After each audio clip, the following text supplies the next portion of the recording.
Welcome to The Explainer. All right, today we are tackling what is honestly one of the toughest parts of building anything new, and that is measurement.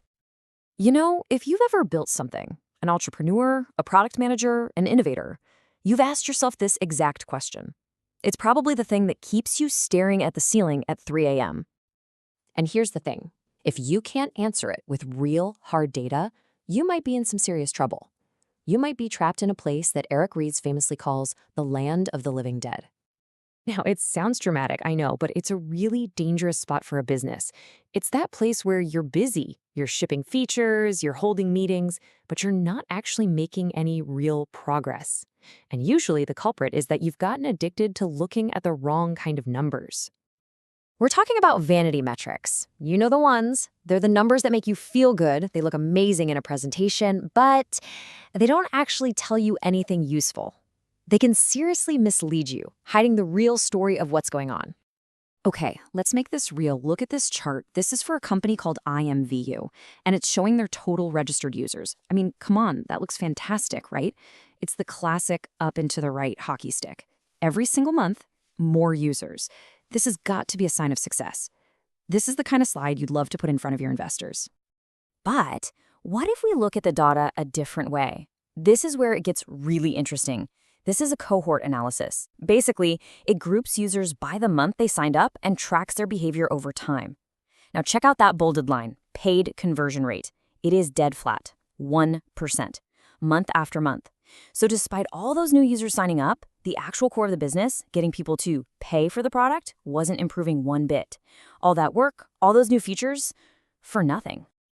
And that right there is the huge difference between a vanity metric and an actionable metric.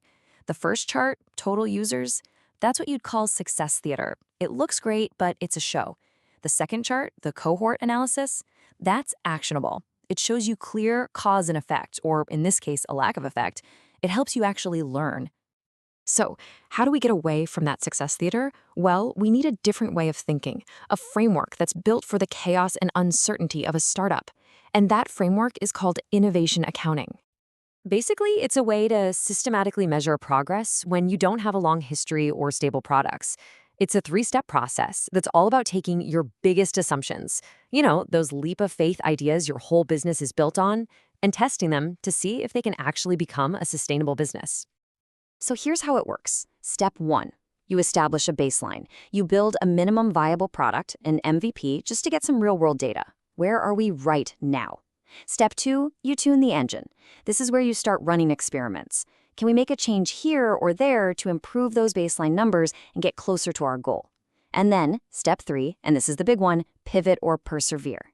After you've done your tuning, you have to look at the data honestly and decide, is our strategy working, or is it time to make a major change, a pivot?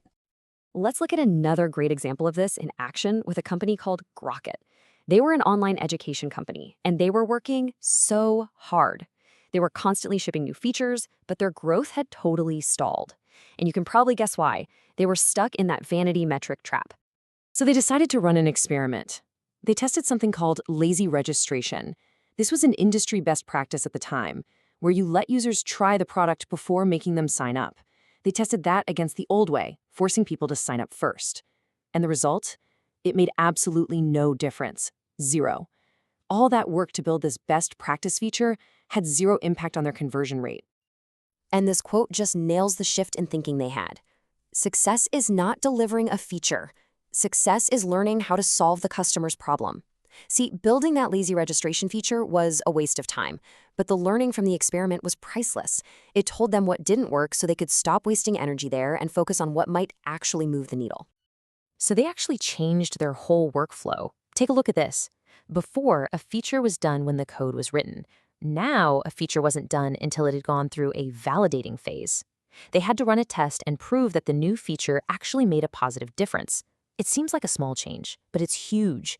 It forced the entire team to stop just shipping code and start shipping real customer value. Okay, so how do you apply this to your own work? How can you make sure your metrics aren't leading you astray? Well, there's a simple framework for that. Any good metric should have 3 key qualities, the 3 A's. First, they have to be actionable. You need to see a clear cause and effect. If the number goes up, you should know why. Second, they have to be accessible. This is so important. Everyone on the team needs to be able to understand the data, not just the data scientists. And third, they have to be auditable. The data has to be credible. People need to be able to trace it back to the source and trust it, especially when it's telling them something they don't want to hear, like their favorite project is a dud. So really, that's the big question I want to leave you with. Take a hard look at the numbers you track every day. What are you really measuring? Are your metrics genuinely helping you learn and build a sustainable business? Or are they just a form of success theater, making you feel busy while you're stuck wandering in the land of the living dead?